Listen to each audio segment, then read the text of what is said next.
नमस्कार प्यारे साथियों, मैं निशान नाना क्लासेस के YouTube चैनल पे आपका हार्दिक स्वागत करता हूँ। आप सभी को पता है अभी हम इस YouTube चैनल के ऊपर आप सभी को पॉलिटिकल भारत की राज व्यवस्था करवा रहा हूँ मैं, जिसके अंदर भाग 1 से लेके भाग 22 तक आपको कंप्लीट करवाया जाएगा। अनुच्छेद 1 से लेके अनुच्छेद 395 तक आपको कंप्लीट करवाया जाएगा। इससे पहले हमने पहले की क्लासेस के अंदर भाग 4 तक कवर कर लिया था। आज हमारी बारी है भाग 5। भाग 4 तक मैंने आपको जितने भी अनुच्छेद करवाए थे 51 तक अनुच्छेद करवा दिए थे। इसके बाद में 51 के बाद में अनुच्छेद आगे स्टार्ट करेंगे आज। तो देख लेना भाग 5 की बारी है आज। किसकी बारी है आज? भाग 5 की बारी है। भाग 4 तक कवर कर लिया था सब कुछ। आज भाग 5 करेंगे। भाग 5 के अंदर देख लेना क्या कुछ है। सबसे पहले देखेंगे भाग 5 के अंदर क्या है। भाग 5 के अंदर है संघीय सरकार की व्यवस्था। भाग 5 होता है वो क्या होता है, भारत की राज व्यवस्था का सबसे बड़ा भाग माना जाता है। भारत की राज व्यवस्था का सबसे बड़ा भाग। आप कंपटीशन की तैयारी करते हो, किसी भी कंपटीशन की तैयारी करते हो, सबसे ज्यादा क्वेश्चन आपको कहाँ से पूछे जाएंगे? भाग 5 में से पूछे जाएंगे सबसे ज्यादा क्वेश्चन। सबसे ज्यादा अनुच्छेद भी इसी भाग के अंदर हैं। कितने अनुच्छेद हैं? 52 से लेके 51 तक। यानी अगर आपने भाग 5 को अच्छे से समझ लिया, अच्छे से कर लिया, तो आपकी 60 से 70% पॉलिटिकल खत्म हो जाती है, अगर आपने भाग 5 को अच्छे से कवर कर लिया तो। ठीक है, तो आज करेंगे भाग 5 के बारे में। भाग 5 के अंदर संघ सरकार की चर्चा है, यानी देश को कैसे चलाते हैं, राष्ट्रपति से लेके सारे बड़े बड़े पद यहीं पे ही आएंगे इसके अंदर ही। और अनुच्छेद इसके अंदर हैं 52 से लेके 151 तक। कितने अनुच्छेद हैं? 52 से लेके 151 तक। भाग 4, भाग 1 के अंदर मैंने आपको करवाए थे। भाग 1 के अंदर कितने थे? 1 से लेके 4 तक। भाग 2 के अंदर कितने अनुच्छेद थे? 5 से लेके 11 तक। और भाग 3 के अंदर कितने थे? 12 से लेके 35 तक। और भाग 4 के अंदर मैंने आपको कितने करवाए थे? भाग 4 के अंदर करवाए थे 36 से लेके 51 तक। यहाँ तक कवर कर लिया था सब कुछ। ठीक है, और इसके बाद में देख लेना आज भाग 5 की बारी है। भाग 5 के अंदर 51 तक भाग 4 के अंदर कवर कर लिया था। 1, 2, 3 और 4। और आज भाग 5 की बारी है। 52 से स्टार्ट करेंगे, 51 तक आपका उम्मीद करता हूँ अच्छे से कवर हो गया होगा। ठीक है, 51 52 से स्टार्ट करते हैं। तो सबसे पहले देख लेना सरकार किसे कहते हैं। यानी भारत सरकार के 3 अंग होते हैं। सरकार होती है ना, उसके 3 अंग होते हैं। भाग 5 के अंदर ही सब कुछ दे रखा है। कार्यपालिका, कार्यपालिका का जिक्र है अनुच्छेद 52 से लेके 78 तक। देखो, किसी भी संस्था या किसी भी देश को चलाने के लिए 3-4 चीजें आवश्यक होती है। एक तो कार्यपालिका, दूसरी व्यवस्थापिका और तीसरी न्यायपालिका। किसी भी देश को, किसी भी राज्य को चलाने के लिए इन तीनों चीजों का आवश्यक होना जरूरी होता है। ठीक है, सबसे पहले बात करते हैं कार्यपालिका की, 52 से लेके 78 तक। उसके बाद में होती है व्यवस्थापिका की, 79 से लेके 123 तक। और उसके बाद में न्यायपालिका, न्यायपालिका अनुच्छेद 124 से लेके 147 तक इसके अंदर आते हैं। तो कार्यपालिका सबसे पहले किसको बोलते हैं, आपको ये सभी पता होना चाहिए। कार्यपालिका के अंदर जितने भी मंत्री होते हैं, क्या होते हैं? मंत्री व कर्मचारी। यानी जो कार्य करते हैं वो सबके अंदर किसके अंदर आ जाते हैं? कार्यपालिका के अंदर आ जाते हैं। व्यवस्थापिका के अंदर क्या कुछ आता है? व्यवस्थापिका के अंदर नेता, एमएलए, एमपी, ये सब आते हैं। सब कुछ आता है इसके अंदर। नेता लिख लेना, एमएलए और एमपी, ये तीनों के तीनों किसके अंदर आएंगे? ये तीनों के तीनों अंदर आएंगे व्यवस्थापिका के अंदर। और न्यायपालिका के अंदर 124 से लेके 147 तक सीएजी। यानी न्यायपालिका के अंदर क्या आ जाएगा? एक तो आ जाएगा देश का सुप्रीम कोर्ट। क्या आ जाएगा न्यायपालिका के अंदर? जब भी न्याय की बात आती है तो देश के अंदर सुप्रीम कोर्ट का उल्लेख है, और राज्य के अंदर किसका उल्लेख होता है? हमेशा हाई कोर्ट का। और डिस्ट्रिक्ट के अंदर डिस्ट्रिक्ट कोर्ट होता है। सुप्रीम कोर्ट आ जाएगा सबसे पहले। क्या, कौन सा कोर्ट आएगा? आपको लिखना है सुप्रीम कोर्ट। और 2 नंबर पे आएगा हाई कोर्ट। और 3 नंबर पे आएगा डिस्ट्रिक्ट कोर्ट। ये तीनों के तीनों क्या होते हैं? न्यायपालिका से संबंधी इन तीनों चीजों का जिक्र उल्लेख मिलता है। सीएजी यानी control general of India, CAG होता है। ये भी क्या होता है? भारत सरकार का एक बड़ा वकील होता है। इसके बारे में भी जानकारी एकत्रित करेंगे इसी भाग के अंदर ही। मैं मोटा मोटा आपको आइडिया दे रहा हूँ। कार्यपालिका होती है, कार्यपालिका होती है जैसे कोई कानून बना दिया, कानून बना के उसको धरातल पर कैसे उसका विस्तार करना है, कैसे कार्य करना है, वो सब किसके अंदर आते हैं, वो कार्यपालिका के अंदर आते हैं, जिसके अंदर पद के यानी किसी भी विभाग के, रेल मंत्री है, रेल मंत्री किसके अंदर आ रहा है, रेल मंत्री कार्यपालिका के अंदर आ रहा है, क्योंकि रेल मंत्री का काम होता है कार्य करना। जल संसाधन मंत्री है, वो भी किसके अंदर आ रहा है, कार्यपालिका के अंदर आ रहा है, क्योंकि वो भी एक तरह से कार्य करता है। ठीक है, कोई भी किसी भी विभाग का मंत्री है वो किसके अंदर आएगा, वो कार्यपालिका के अंदर आएगा। दूसरा कर्मचारी, कर्मचारी जितने भी हैं चाहे सरकारी हैं चाहे प्राइवेट है, तो किसके अंदर आएंगे, हमेशा कर्मचारी कार्यपालिका के अंदर आएंगे। क्यों आएंगे, क्योंकि कर्मचारियों का काम होता है, सरकारी कर्मचारियों का काम होता है कार्य करना, यानी अपने सेवाएं देना। किसके अंदर आएंगे ये भी कार्यपालिका के अंदर आएंगे। व्यवस्थापिका होती है, व्यवस्थापिका जैसे नेता, नेता हो गया, एमएलए हो गया और एमपी हो गया। ठीक है, ये सब किसके अंदर आएंगे, ये व्यवस्थापिका के अंदर आएंगे। और न्यायपालिका, उम्मीद करता हूँ तीनों के अंदर आपको अंतर समझ में आ गया होगा। हम कंपटीशन की तैयारी कर रहे हैं तो हम किसके अंदर जाएंगे, व्यवस्थापिका कार्यपालिका या न्यायपालिका के अंदर, हम जाएंगे किसके अंदर, कार्यपालिका के अंदर जाएंगे, क्योंकि हमें गवर्नमेंट सर्वेंट बनने के बाद में क्या करना है, अपनी सेवाएं देनी है ना। तो सेवाएं यानी कार्य करेंगे, एक तरह से कार्य किसके अंडर करेंगे, कार्यपालिका के अंडर ही हम कार्य करेंगे। उम्मीद करता हूं इन तीनों के अंदर आपको कार्यपालिका, व्यवस्थापिका और न्यायपालिका के अंदर अंतर समझ में आ गया होगा। और आजकल तो इनका एक चौथा और है जिसको बोलते हैं सोशल मीडिया। चौथा इसका स्तंभ, देश का किसी भी देश को चलाने के लिए तीन स्तंभ होने, कार्यपालिका, व्यवस्थापिका तथा न्यायपालिका का होना आवश्यक है। और आजकल क्या होता है, आजकल सोशल मीडिया भी ट्रेंड में चल रहा है, तो इसीलिए चौथा स्तंभ माना जाता है आजकल देश को चलाने के लिए। किसको माना जाता है, सोशल मीडिया को माना जाता है। क्यों माना जाता है, क्योंकि नेताओं की बात जनता तक और जनता की बात नेताओं तक पहुंचाने के अंदर इसका बहुत ही बड़ा योगदान होता है सोशल मीडिया का। ठीक है, तो चौथा स्तंभ अगर क्वेश्चन के अंदर आ जाए भी, देश को चलाने के लिए चौथा स्तंभ किसे माना जाता है, तो आप किसका क्या करोगे, आप उसका उत्तर लगाओगे सोशल मीडिया का। सोशल मीडिया को चौथा स्तंभ माना जाता है। तो सबसे पहले कार्यपालिका की बात करते हैं। कार्यपालिका के अंदर देख लेना, कार्यपालिका सरकार का एक महत्वपूर्ण अंग है। मैंने अभी अभी आपको क्या बात बोली थी, जो कार्यपालिका है वो सरकार का क्या है, एक महत्वपूर्ण अंग है। जो कार्यपालिका है सरकार का एक महत्वपूर्ण अंग होता है।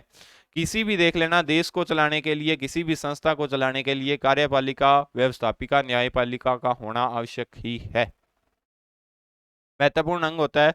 व्यवस्थापिका द्वारा बनाए गए कानूनों को लागू करने का कार्य कार्यपालिका करती है। मैंने आपको अभी भी क्या बताया था, नेता हो गया, एमएलए हो गया, एमपी हो गया।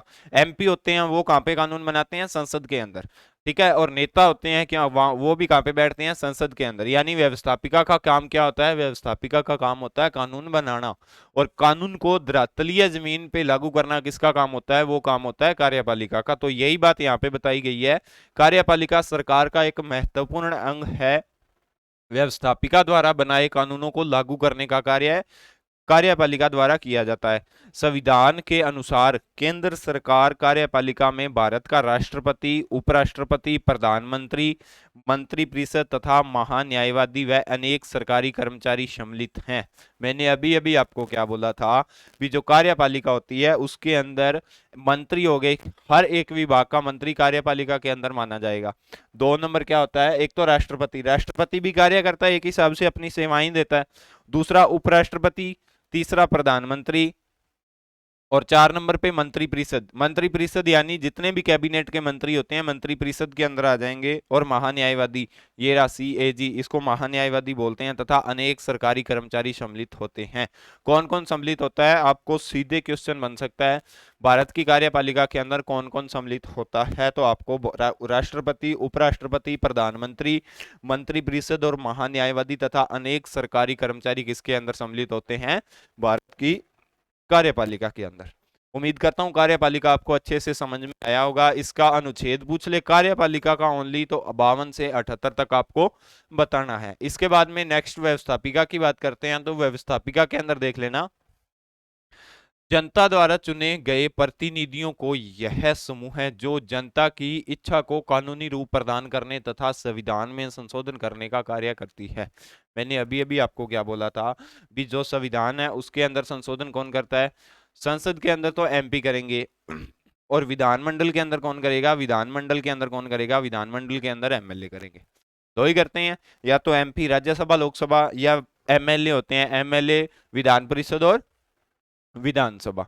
ठीक है, वही है भी, जनता द्वारा चुने गए प्रतिनिधि। जनता द्वारा किसे चुना जाता है? एमपी को भी जनता चुनती है और एमएलए को भी कौन चुनता है? जनता ही चुनती है। जनता द्वारा चुने गए प्रतिनिधियों का यह समूह है जो जनता की इच्छा को कानूनी रूप प्रदान करे, यानी जनता की इच्छाओं को कानूनी रूप प्रदान करे। कौन कानूनी रूप प्रदान करता है? एमपी और एमएलए प्रदान करने तथा संविधान में संशोधन। देखो, संविधान के अंदर कभी भी संशोधन किया जाता है तो ऐसे थोड़ी है अभी 5-4 मजदूर लेके और संविधान के अंदर संशोधन करा लिया। ऐसा कभी हुआ है क्या आज तक? नहीं होता ऐसा। कौन करता है संविधान के अंदर संशोधन? या तो एमपी करते हैं ज्यादातर। कौन करता है संविधान के अंदर संशोधन? कौन कर सकता है संविधान के अंदर संशोधन? एमपी कर सकते हैं, क्योंकि संसद यह संविधान के अंदर संशोधन कर सकती है। राज्य विधानमंडल को यह अधिकार नहीं है भी वो संविधान के अंदर संशोधन करेगा। संविधान में संशोधन करने का कार्य करे व्यवस्थापिका कहलाती है। क्या कहलाती है? व्यवस्थापिका। मैंने आपको अभी अभी बोला था व्यवस्थापिका कहलाती है। व्यवस्थापिका में राष्ट्रपति, राज्यसभा व लोकसभा आती है। कौन कौन आता है व्यवस्थापिका में? एक तो राष्ट्रपति आ जाएगा। ठीक है, देख लेना, मैं आपको एक नई चीज बता रहा हूं। जो देश का संसद बनता है, संसद के अंदर 3 चीज होते हैं। कौन कौन होता है? एक तो राष्ट्रपति आ गया। कौन आ गया? एक तो राष्ट्रपति सबसे बड़ा, प्लस को क्या आ जाएगा? प्लस राज्यसभा आ जाएगी। क्या आ जाएगा? राज्यसभा आ जाएगी। प्लस क्या आ जाएगा? प्लस लोकसभा आ जाएगी। इन तीनों चीजों से मिलके क्या बनती है? इन तीनों चीजों से मिलके संसद बनती है। किस किस से? राष्ट्रपति, राज्यसभा तथा लोकसभा के अंदर व्यवस्थापिका के अंदर आते हैं ये तीनों के तीनों। किसके अंदर आते हैं? व्यवस्थापिका के अंदर आते हैं। व्यवस्थापिका केंद्र और राज्य स्तर पर अलग अलग होती है। व्यवस्थापिका होती है वो केंद्र और राज्य स्तर पर। केंद्र के अंदर व्यवस्थापिका संसद के अंदर आएगी, लोकसभा, राज्यसभा तथा राष्ट्रपति। और जो राज्य स्तर होगा वहां पे क्या आएगा? एक तो विधान परिषद आ जाएगा, दूसरा विधान मंडल आ जाए, सॉरी, एक विधान परिषद आ जाएगा, विधानसभा आ जाएगी, और तीसरा राष्ट्रपति की जगह पे राज्य के अंदर क्या आ जाता है? राज्यपाल आ जाता है। ठीक है, तो व्यवस्थापिका केंद्र और राज्य स्तर पर अलग अलग होती है। केंद्र में कानून बनाने का कार्य संसद करती है, तो राज्य में कानून बनाने का कार्य उस राज्य का विधानमंडल करता है, जो मैंने आपको अभी अभी बात बताई थी। ठीक है, उम्मीद करता हूं आपको व्यवस्थापिका के बारे में इस पता चल गया होगा। अब बात करते हैं न्यायपालिका की। न्यायपालिका क्या होती है? व्यवस्थापिका द्वारा बनाए गए कानूनों की न्यायिक रक्षा तथा समीक्षा करने का कार्य न्यायपालिका करती है। क्या करती है? व्यवस्थापिका द्वारा बनाए कानून। व्यवस्थापिका को यह अधिकार है भी वो कानून बना सकती है, लेकिन व्यवस्थापिका कानून बनाएगी वो संविधान के अंदर रह के बनाएगी। संविधान का जो बेसिक ढांचा है उसके अंदर रह के कानून बनाएगी। अगर व्यवस्थापिका ने संविधान के बाहर जाने की कोशिश की तो वहीं पे ही एंट्री किसकी होगी? वहीं पे ही न्यायपालिका की एंट्री हो जाती है। ठीक है, तो इस देश के अंदर क्या है? संविधान ने हर एक लोग को, हर एक व्यक्ति को बहुत शक्तियां दे रखी है। हर एक की शक्तियां भी लिमिट है और हर एक को शक्तियां भी बहुत दे रखी है। व्यवस्थापिका द्वारा बनाए गए कानूनों की न्यायिक रक्षा तथा समीक्षा करने का कार्य न्यायपालिका करती है। इसीलिए न्यायपालिका को कार्यपालिका से पृथक रखा गया है। यानी जो न्यायपालिका है उसको व्यवस्थापिका से पृथक रखा गया। क्यों रखा गया है? क्योंकि जो व्यवस्थापिका कानून बनाएगी, न्यायपालिका उसकी जांच करेगी वो कानून जनता के हित में है या नहीं है, या संविधान के अकॉर्डिंग बनाया गया है या नहीं बनाया गया। इन सब की जांच कौन करता है? इन सब की जांच करता है न्यायपालिका। के अंदर क्या कुछ आता है? सुप्रीम कोर्ट, हाई कोर्ट और डिस्ट्रिक्ट कोर्ट।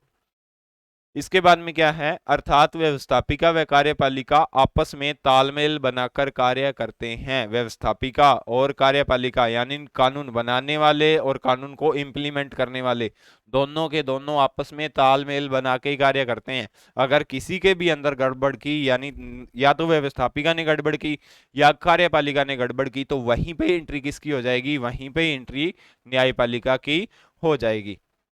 तो न्यायपालिका स्वतंत्र व निष्पक्ष कार्य करती है। न्यायपालिका कार्यपालिका व व्यवस्थापिका दोनों को अपने कर्तव्यों का पालन करते हुए संवैधानिक मर्यादा में रहने को बाध्य करती है।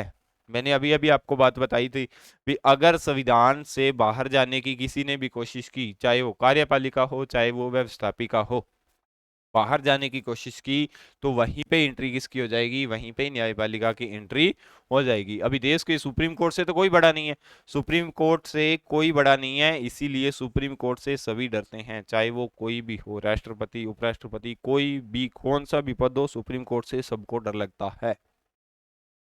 ठीक है, कार्यपालिका बता दिया आपको, व्यवस्थापिका बता दिया और न्यायपालिका बता दिया। इसके बाद में बात करते हैं, बारी आएगी, ये देख लेना, मैंने आपको यहाँ पे बताया था 52 से लेके 151 तक संघीय सरकार के बारे में बता दिया। संघीय सरकार के अंदर क्या कुछ आता है, ये रहा संघीय कार्यपालिका आती है जिसके बारे में बता दिया, व्यवस्थापिका आती है जिसके बारे में बता दिया, और न्यायपालिका आती है जिसके बारे में बता दिया। अभी बात करते हैं अनुच्छेद 52 कार्यपालिका के अंदर क्या कुछ आता है। तो सबसे पहले देख लेना, अनुच्छेद 52 के अंदर किसका उल्लेख है, राष्ट्रपति के पद का उल्लेख है। किसका उल्लेख है, राष्ट्रपति के पद का उल्लेख है। देख लेना, एक एक अनुच्छेद को डिटेल से कवर करेंगे। राष्ट्रपति का उल्लेख है अनुच्छेद 52 के अंदर, ठीक है। और 53 के अंदर संवैधानिक कार्यपालिका का अध्यक्ष होता है, कौन होता है वो भी बताया जाएगा। 54 के अंदर मतदाता होता है। 55 के अंदर निर्वाचन पद्धति राष्ट्रपति की। 56 के अंदर पदावधि होती है। 57 के अंदर पुनर्निर्वाचन और 58 के अंदर क्या होती है, योग्यता होती है। इसके बाद में 59 के अंदर शर्तें होती हैं। 60 के अंदर शपथ होती है। और 51 के अंदर क्या होता है, सॉरी 61 के अंदर क्या होता है, महाभियोग, यानी राष्ट्रपति को कैसे हटाया जाएगा। और 62 के अंदर क्या होता है, राष्ट्रपति नहीं है तो उपराष्ट्रपति कार्यवाहक राष्ट्रपति होंगे। ये चीजों का उल्लेख है 52 से लेके 62 तक। तो सबसे पहले शुरुआत करेंगे अनुच्छेद 52 की। अनुच्छेद 52 के अंदर क्या बोला गया है, अनुच्छेद 52 के अंदर ये बोला गया है, 52 के तहत भारत का एक राष्ट्रपति होगा। राष्ट्रपति सबसे पहले क्या होता है, आप सबको ये पता होनी चाहिए। परिवार के अंदर जो भूमिका दादाजी की होती है ना, दादाजी तो होते ही हैं, सभी के होंगे, कईयों के नहीं होंगे, तो कभी ना कभी तो रहे ही होंगे दादाजी। परिवार के अंदर जो भूमिका दादाजी की होती है, वही देश के अंदर किसकी भूमिका होती है, वही राष्ट्रपति की भूमिका होती है देश के अंदर, ठीक है। और परिवार के अंदर जो भूमिका पापा की होती है, वो देश के अंदर कौन होता है, वो प्रधानमंत्री होता है, ठीक है। राष्ट्रपति और प्रधानमंत्री में आपको बेसिक से अंतर पारिवारिक मुद्दों पे जोड़ के मैंने आपको बता दिया। विदेश के अंदर राष्ट्रपति की भूमिका क्या होती है और प्रधानमंत्री की भूमिका क्या होती है। अनुच्छेद 52 के तहत क्या होता है, अनुच्छेद 52 के तहत भारत का एक राष्ट्रपति होगा, ठीक है। भारत एक ही देश है तो एक ही राष्ट्रपति होगा ना। इसके बाद में 53 की बारी आती है। 53 के अंदर क्या है, 53 के तहत भारत संघ को समस्त कार्यपालिका शक्तियां राष्ट्रपति में निहित होती है। बंद करें, ठीक है। 52 के अंदर मैंने आपको बता दिया, अभी भारत एक देश है तो भारत का एक ही राष्ट्रपति होता है, ठीक है। राष्ट्रपति को राष्ट्राध्यक्ष बोलते हैं। देश के अंदर प्रथम नागरिक राष्ट्रपति होता है, देश का सर्वोच्च नागरिक राष्ट्रपति होता है। देश के अंदर तीनों सेनाओं का प्रमुख राष्ट्रपति होता है, ठीक है। इसके बाद में अनुच्छेद 53 के अंदर क्या बोला गया है, 53 के तहत भारत संघ को समस्त कार्यपालिका शक्तियां राष्ट्र के अंदर राष्ट्रपति के अंदर निहित होती है। राष्ट्रपति के अंदर निहित होने का मतलब है, राष्ट्रपति को शक्तियां तो है लेकिन औपचारिक शक्तियां हैं। कौन सी शक्तियां हैं, औपचारिक,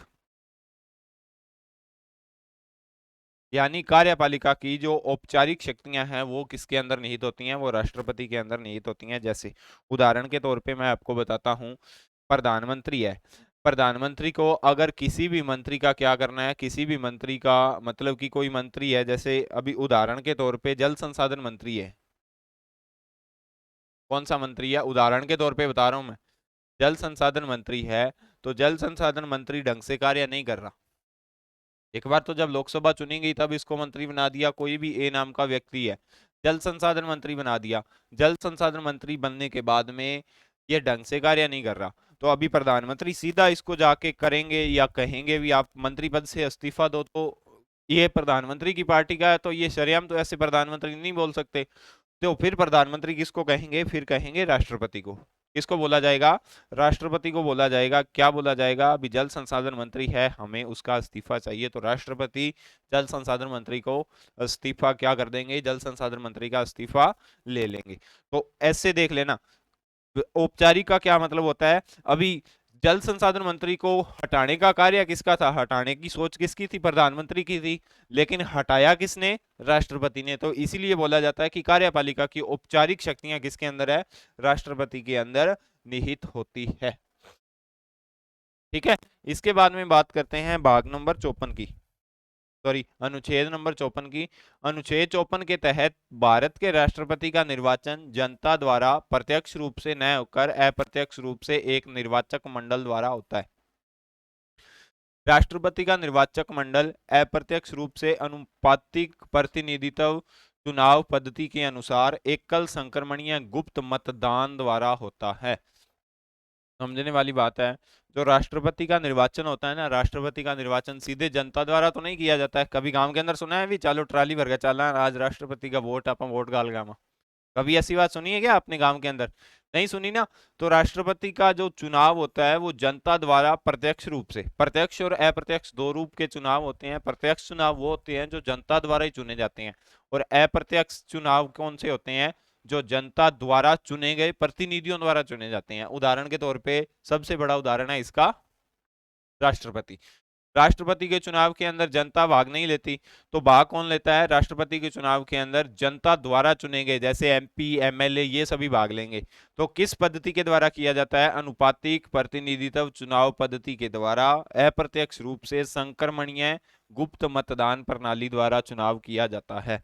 अभी ये प्रणाली कौन सी है, तो सबसे पहले मैं आपको इसकी प्रणाली बताता हूं।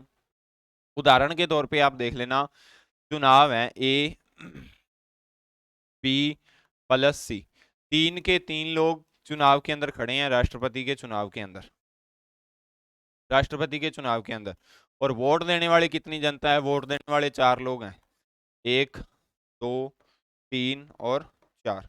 अभी देख लेना पहला आएगा वोट देने के लिए, तो पहला क्या करेगा, पहला वोट देने के लिए आया, तो पहले ने क्या किया, पहले ने जो ए नाम का व्यक्ति है जो राष्ट्रपति के चुनाव के लिए खड़ा है उसको एक नंबर पे रख दिया, यानी मेरी पहली पसंद तो ये होगी राष्ट्रपति की। और इसके बाद में जो बी नाम का व्यक्ति है उसे 3 नंबर पे रख दिया पहले व्यक्ति ने, और इसको 2 नंबर पे रख दिया। तो पहले ने वोट डाल दिया। अनुपाति का मतलब यह होता है भी जो भी कैंडिडेट वोट डालने के लिए आएगा, चाहे वो 5 कैंडिडेट चुनाव के अंदर खड़े हो, राष्ट्रपति का चुनाव लड़ रहे हो, चाहे 2 कैंडिडेट हो, आपको अपना जो मतदान है वो अनुपात के अंदर देना होता है, यानी आपकी पहली पसंद, दूसरी पसंद और तीसरी पसंद तीनों को बताना होता है।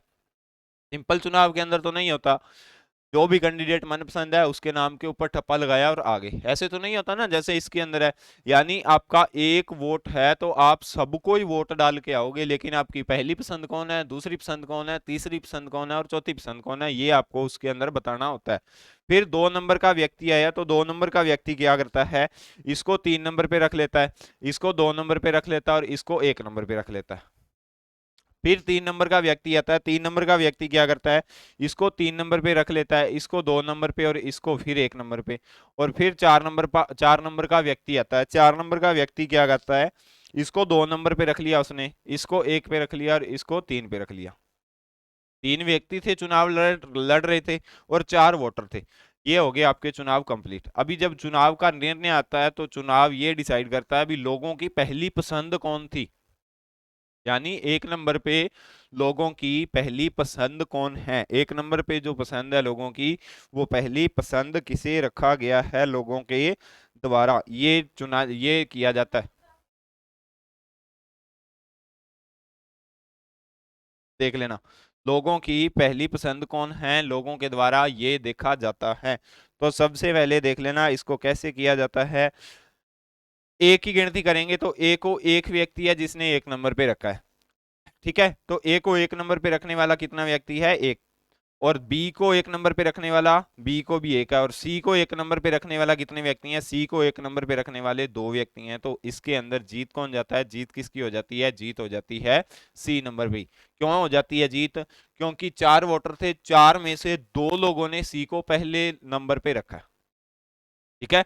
4 वोटर आए थे वोट डालने के लिए, 4 में से 2 लोग ऐसे थे जिन्होंने सी नंबर को 1 नंबर पे रखा था, यानी सी नंबर 2 लोगों की पहली पसंद थी। और बी नंबर सिर्फ एक ही लोग की पहली पसंद थी, और ऐसे ही 1 नंबर जो ए नंबर है वो भी एक ही लोग की पहली पसंद थी। तो इसीलिए इस चुनाव के अंदर जीत कौन जाता है, सी जीत जाता है। इसको ही बोलते हैं एक संक्रमणीय गुप्त मतदान प्रणाली, यानी आपको अनुपात के अंदर चुनाव देना होता है, गुप्त मत के अंदर चुनाव देना होता है। आपको ये नहीं बताना होता अभी हम किसको वोट दे के आए हैं, किसको 1 नंबर पे रखा है, किसको 2 नंबर पे रखा है।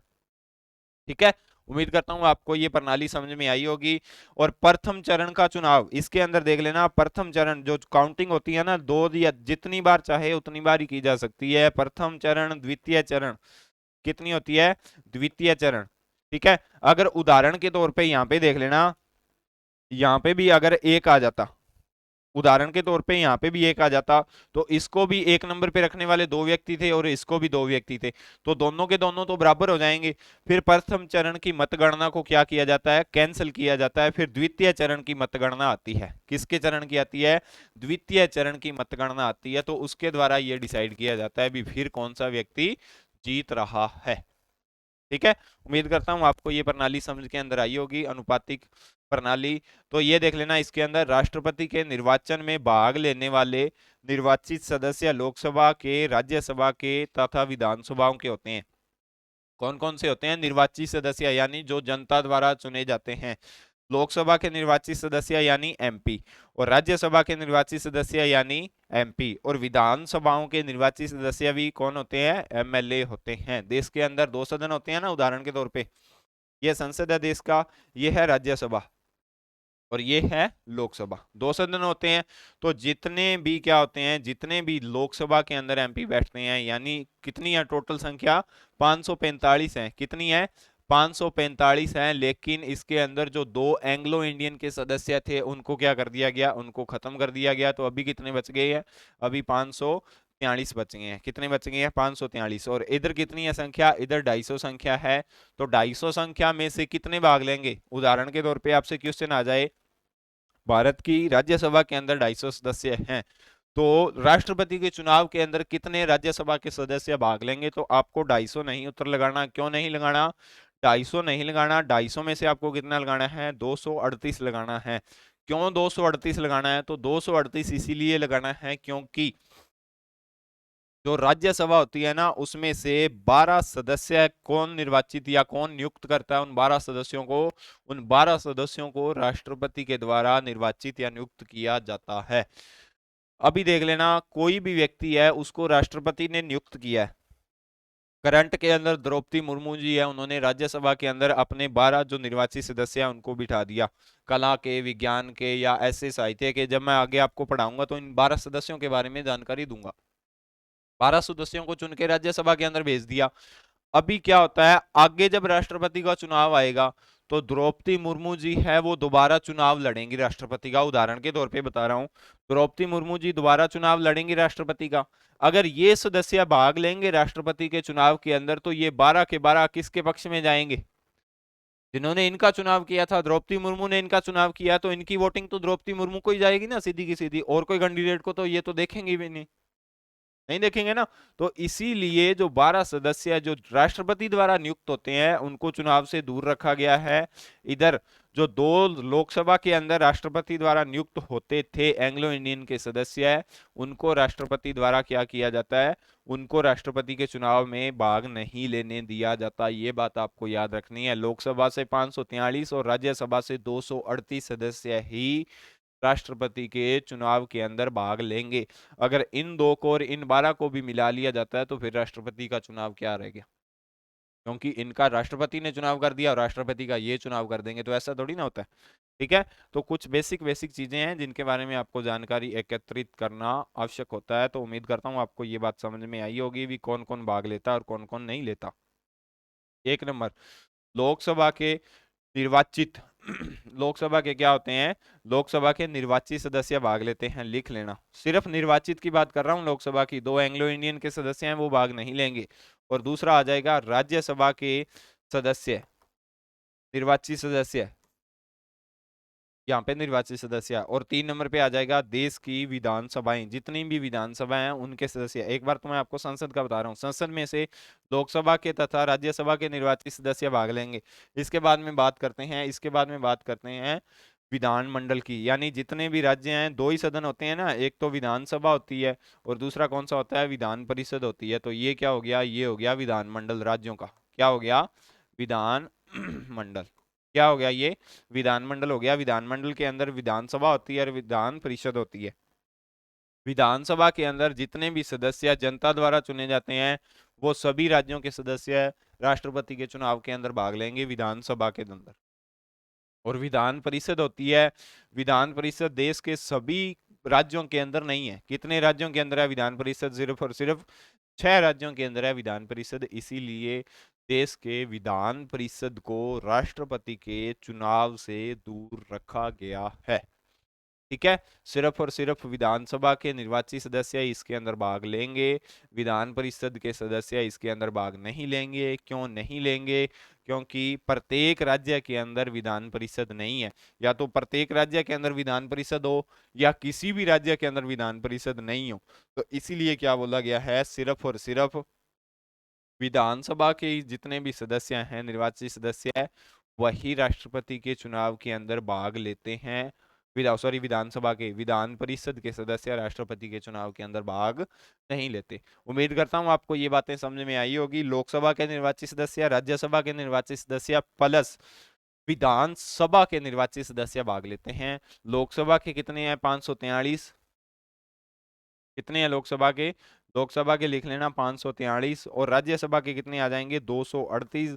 और देश की जितनी भी विधानसभाएं हैं उन सभी विधानसभाओं के निर्वाचित सदस्य भाग लेंगे।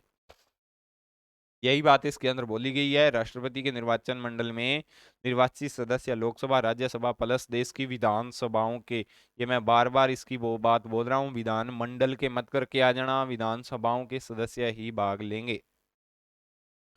इसके बाद में देख लेना नोट लगा के, 17वें संविधान संशोधन 1992 में दिल्ली व पुडुचेरी विधानसभा के सदस्यों को भी राष्ट्रपति के निर्वाचन में भाग लेने के लिए अधिकार दिया गया। 17वां संविधान संशोधन। केंद्र शासित प्रदेश हैं दिल्ली और पुडुचेरी, वहां पे क्या है, वहां पे विधानसभाएं बनाई गई थी। तो जहां पे भी विधानसभाएं होंगी, विधानसभा होती क्या है, एक राज्य को कानूनी रूप प्रदान करने वाली, यानी जो भूमिका देश के अंदर किसकी होती है, संसद की होती है, वही राज्य के अंदर किसकी भूमिका होती है, वही विधानसभा की भूमिका होती है राज्य के अंदर। तो विधानसभा क्या है, दिल्ली भी क्या है आज के डेट के अंदर, आम आदमी पार्टी की सरकार है वहां पे, क्या है, दिल्ली विधानसभा। और पुडुचेरी भी क्या है, विधानसभा ही है पुडुचेरी। ठीक है, इसके बाद में देख लेना बाकी सभी जो यूनियन टेरिटरी हैं, केंद्र शासित प्रदेश हैं, वहां पे राज्यपाल होते हैं, ओ सॉरी उपराज्यपाल होते हैं। और वहां पे सिर्फ और सिर्फ ना कोई मंत्री होता है ना कि एमएलए होता है। कौन होता है वहां पे, सिर्फ और सिर्फ कानूनी अधिकारी होते हैं। कौन होता है, कानूनी अधिकारी होते हैं जो कि उसको संभालते हैं। तो यहाँ पे देख लेना 17वें संविधान संशोधन 1992 से दिल्ली व पुडुचेरी विधानसभा के सदस्यों को राष्ट्रपति के निर्वाचन मंडल में भाग लेने का अधिकार भी दिया गया। कौन से संविधान संशोधन के द्वारा, ये इंपॉर्टेंट हो जाता है। और किस किस को, दिल्ली और पुडुचेरी को। धारा 370 हटने के बाद जम्मू कश्मीर को दिल्ली की तरह विधानसभा वाला केंद्र शासित प्रदेश बनाया गया। और 370 हटाई थी ना, आपको पता होना चाहिए 2019 के अंदर। 370 हटने के बाद में क्या हो गया, जो जम्मू कश्मीर है उसको भी क्या कर दिया गया, दिल्ली की तरह विधानसभा का, विधानसभा वाला केंद्र शासित प्रदेश बनाया गया। तो अभी आपको क्वेश्चन आ जाता है, कितनी यूनियन टेरिटरी राष्ट्रपति के चुनाव के अंदर भाग लेती हैं? तो 1 नंबर तो दिल्ली, और 2 नंबर पे क्या हो जाएगा, पुडुचेरी, और 3 नंबर पे क्या हो जाएगा, जम्मू कश्मीर। क्या हो जाएगा, जम्मू कश्मीर। ये 3 यूनियन टेरिटरी हैं जो भारत के राष्ट्रपति के चुनाव के अंदर भाग लेती हैं। वैसे यूनियन टेरिटरी कितनी हैं, 8 हैं, लेकिन राष्ट्रपति के चुनाव के अंदर भाग कितनी लेती हैं, सिर्फ और सिर्फ 3। कौन कौन सी, दिल्ली, जम्मू कश्मीर और पुडुचेरी भाग लेती हैं। ये बात आपको याद रखनी है। और किस चुनाव के अंदर इनको भाग लेने का अधिकार दिया गया था, 17वें संशोधन के द्वारा 1992 के अंदर संशोधन किया गया था। राष्ट्रपति के निर्वाचन में संसद के मनोनीत सदस्य तथा राज्यों की विधान परिषदों के सदस्य भाग नहीं लेते। मैंने आपको अभी अभी बात बताई थी कि जो लोकसभा के अंदर 2 तथा राज्यसभा के अंदर 12 सदस्य राष्ट्रपति के द्वारा मनोनीत किया जाता है। यानी उनका चुनाव कौन करता है, राष्ट्रपति करता है। कैसे करता है, कोई कला के क्षेत्र में, कोई भाषा के क्षेत्र में, यानी किसी भी क्षेत्र में आप एक क्षेत्र के अंदर अच्छे हो तो राष्ट्रपति आपको राज्यसभा का सदस्य बना देता है। और एंग्लो इंडियन के सदस्य थे, 2 सदस्य होते थे लोकसभा के अंदर निर्वाचित, जिनको तो खत्म कर दिया गया 104 संविधान संशोधन 2021 के द्वारा। वो आगे बढ़ाऊंगा मैं। ठीक है। राष्ट्रपति के निर्वाचन में संसद के मनोनीत सदस्य अभी कौन कौन से रह गए हैं? अभी सिर्फ और सिर्फ राज्यसभा के 12 सदस्य हैं जो मनोनीत होते हैं। एंग्लो इंडियन सदस्यों को खत्म कर दिया गया, ये बात याद रख लेना। तथा राज्यों की विधान परिषदों के सदस्य भाग नहीं लेते, नहीं लेते, नहीं लेते, मैं बार बार बोल रहा हूं, नहीं लेते। इसके बाद में विधान परिषद के सभी सदस्य उत्तर प्रदेश, बिहार, महाराष्ट्र, आंध्र प्रदेश, तेलंगाना तथा कर्नाटक, ये 6 राज्यों के अंदर क्या है? विधान परिषद है। तो इन 6 राज्यों के विधान परिषद के सदस्य उत्तर प्रदेश, बिहार, महाराष्ट्र, आंध्र प्रदेश और तेलंगाना और कर्नाटक, इन सभी के अंदर विधान परिषद भी है और विधानसभा भी है। तो 6 राज्य हैं जिनके अंदर विधान परिषद है, और इन विधान परिषद के सदस्य जो राष्ट्रपति के चुनाव के अंदर भाग नहीं लेते, इन राज्यों से सिर्फ और सिर्फ विधानसभा के सदस्य राष्ट्रपति के अंदर चुनाव के अंदर भाग लेते हैं। ये जो बेसिक बेसिक बातें हैं ना, एग्जामिनर यहाँ पे ही फंसाता है। इसके बाद में देख लेना अनुच्छेद 55 की बारी आएगी। 54 आपको उम्मीद करता हूँ समझ में आ गया होगा। 55 के अंदर क्या दे रखा है? निर्वाचन प्रक्रिया। भारतीय राष्ट्रपति का निर्वाचन जनता द्वारा अप्रत्यक्ष रूप से अनुपातिक प्रतिनिधित्व एकल संक्रमणीय मत प्रणाली के द्वारा किया जाता है। यह निर्वाचन 2 सिद्धांतों पर आधारित होता है। 2 सिद्धांतों पर क्या होता है? एकल संक्रमणीय मत प्रणाली जो मैंने आपको अभी बताई थी, और दूसरा अनुपातिक, यानी आपको चुनाव करना है, वो आपको अपने वोट का जो आपको वोट डालनी है तो किसके अंदर डालनी है? अनुपात के अंदर वोट डालनी है। यानी आपको ए को भी पसंद करना है, बी को सेकंड पे, सी को थर्ड पे, यानी जैसे जैसे आपका मनपसंद कैंडिडेट आता है वैसे वैसे आपको राष्ट्रपति के चुनाव के अंदर भाग लेना है। इसके बाद में 56 के अंदर क्या आ जाएगा? 56 के अंदर 56 के तहत राष्ट्रपति पद की अवधि पद ग्रहण से 5 वर्ष तक की जाती है। कहां तक? जैसे 25 जुलाई 2021 को चुनाव हुआ था ना द्रौपदी मुर्मू जी का, ठीक है, और 25 जुलाई 2021 से लेके 5 वर्ष तक द्रौपदी मुर्मू जी भारत के क्या रहेंगे? राष्ट्रपति रहेंगी। इसके बाद में लेकिन यह पदावधि 3 प्रकार से, एक तो राष्ट्रपति की मृत्यु हो जाए, दूसरा मृत्यु हो जाए तो उपराष्ट्रपति या राष्ट्रपति क्या कर दे? एक तो राष्ट्रपति की मृत्यु हो जाए और दूसरा त्याग पत्र दे दे, और तीसरा उसे महाभियोग द्वारा हटाया जाए तो ये पदावधि पदावधि से पहले ही समाप्त की जा सकती है। जैसे राष्ट्रपति का कार्यकाल कितना होता है? 5 वर्ष का, 5 वर्ष का होता है ना। तो कार्यकाल के बीच ही राष्ट्रपति की क्या हो जाए? राष्ट्रपति की मृत्यु हो जाए कार्यपालिका कार्यकाल के बीच ही, एक तो वहां पे राष्ट्रपति का पद खाली हो जाएगा, दूसरा राष्ट्रपति अपनी इच्छा से ही उपराष्ट्रपति को त्याग पत्र दे दे, 2 नंबर पे वहां पे राष्ट्रपति का पद खाली होगा, और 3 नंबर पे कहां पे होगा? 3 नंबर पे राष्ट्रपति अगर कानून के साथ या कानून के ढंग से कार्य नहीं करता तो राष्ट्रपति के ऊपर महाभियोग लाया जा सकता है। कौन लाता है वो सारी बातें मैं आपको बताऊंगा। तो महाभियोग लाएंगे तो राष्ट्रपति को पद से हटा दिया जाता है, तो तब तीसरी कंडीशन के अंदर राष्ट्रपति का पद खाली होता है। तो कार्यकाल का पता चल गया।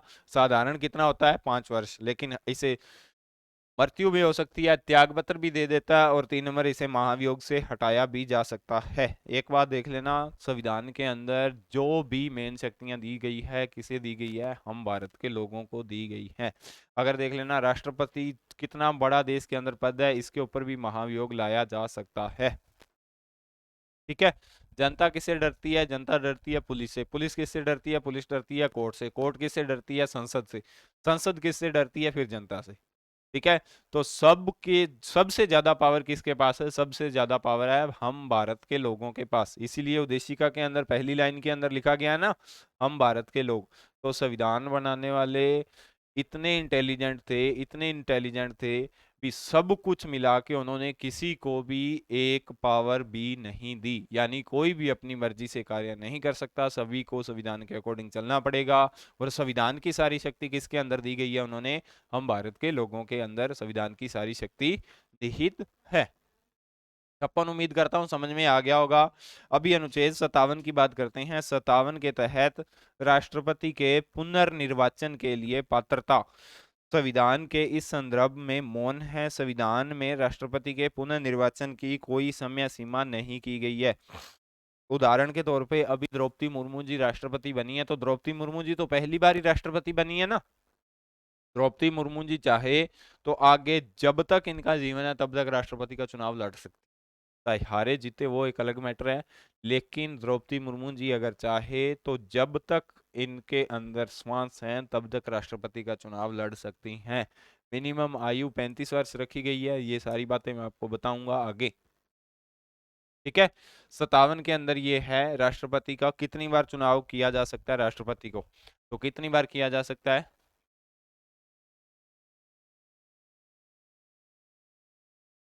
देख लेना 57 के अंदर मैंने आपको क्या बताया है। 57 के अंदर राष्ट्रपति कितनी बार भी चुनाव लड़ सकता है, ये बात आपको ध्यान में रखनी है। इसके बाद में बात आती है 58 की। अनुच्छेद 58 के तहत राष्ट्रपति के निर्वाचन हेतु कुछ योग्यताएं दी गई है। हर एक का देख लेना, कोई भी पद हो उसके लिए कुछ ना कुछ तो क्राइटेरिया, कुछ ना कुछ तो योग्यता रखी जाती है ना, चाहे वो छोटा पद हो चाहे वो बड़ा पद हो।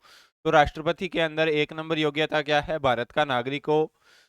2 नंबर योग्यता क्या है? न्यूनतम वर्ष 35 वर्ष पूरी कर सकता हो, पूरी कर चुका हो। न्यूनतम आयु कितने वर्ष पूरी कर चुका हो? 35 वर्ष न्यूनतम आयु पूरी कर चुका हो। 3 नंबर क्या है? लाभकारी पद या पर कार्यरत न हो, यानी सरकारी नौकरी पर न हो, और न ही राज्यपाल और न ही मंत्री हो, यानी न तो कोई मंत्री के पद पर और न ही किसी राज्य का राज्यपाल हो, सरकारी नौकरी पे भी नहीं होना चाहिए। और 4 नंबर क्या है? लोकसभा का सदस्य बनने की योग्यता या किसी भी निर्वाचन मतदाता सूची में उसका नाम हो, 4 नंबर की योग्यता होती है। और 5 नंबर पे मानसिक रूप से पागल अथवा आर्थिक रूप से दिवालिया न हो। इसके बाद में अनुच्छेद 59 के अंदर क्या दे रखा है? के तहत राष्ट्रपति के उम्मीदवार को नामांकन पत्र दाखिल करने के लिए कम से कम 50 प्रस्तावक। 50 प्रस्तावक का क्या मतलब होता है? लोकसभा के अंदर जितने भी सदस्य हैं उनमें से 50 एमपी होते हैं, वो राष्ट्रपति के प्रस्तावक होने चाहिए और 50 ही अनुमोदक होने चाहिए। यानी कम से कम 100 व्यक्ति हों जो चाहें भी इस व्यक्ति को राष्ट्रपति बनाया जाना चाहिए। तो ठीक है, 100 व्यक्ति यानी 50 तो प्रस्तावक और 50 अनुमोदक अनुमोदक हों।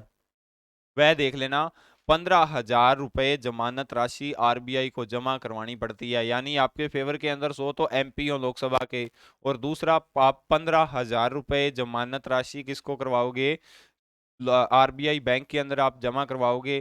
तथा राष्ट्रपति पद का उम्मीदवार अपना नामांकन लोकसभा के महासचिव को जमा कराता है। किसको जमा करवाता है? ये लोकसभा का जो महासचिव होता है।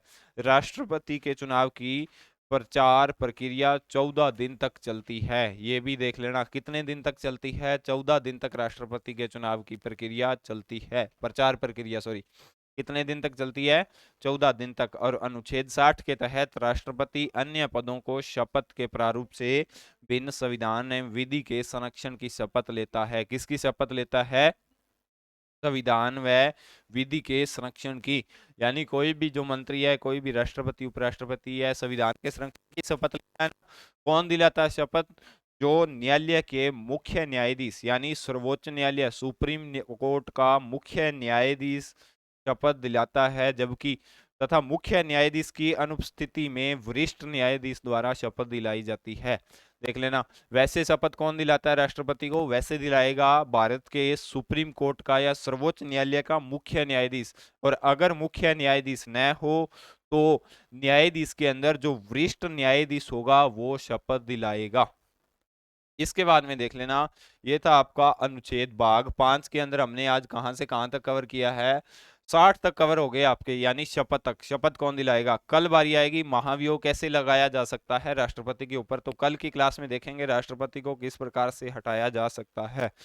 तो ये थी दोस्तों आज की क्लास। ये देख लेना, हमारे नानक क्लासेज के प्ले स्टोर ऐप के ऊपर ये टेस्ट सीरीज चल रही हैं, आरएस प्री की चल रही हैं, 3rd ग्रेड पीटीआई की चल रही हैं। तो आप जल्द से जल्द नानक क्लासेज का प्ले स्टोर से ऐप डाउनलोड कीजिए और इन टेस्ट सीरीज को ज्वाइन कीजिए तथा नित्य अध्ययन करते रहें। मिलते हैं अंकल नेक्स्ट क्लास के साथ, तब तक के लिए जय हिंद जय भारत।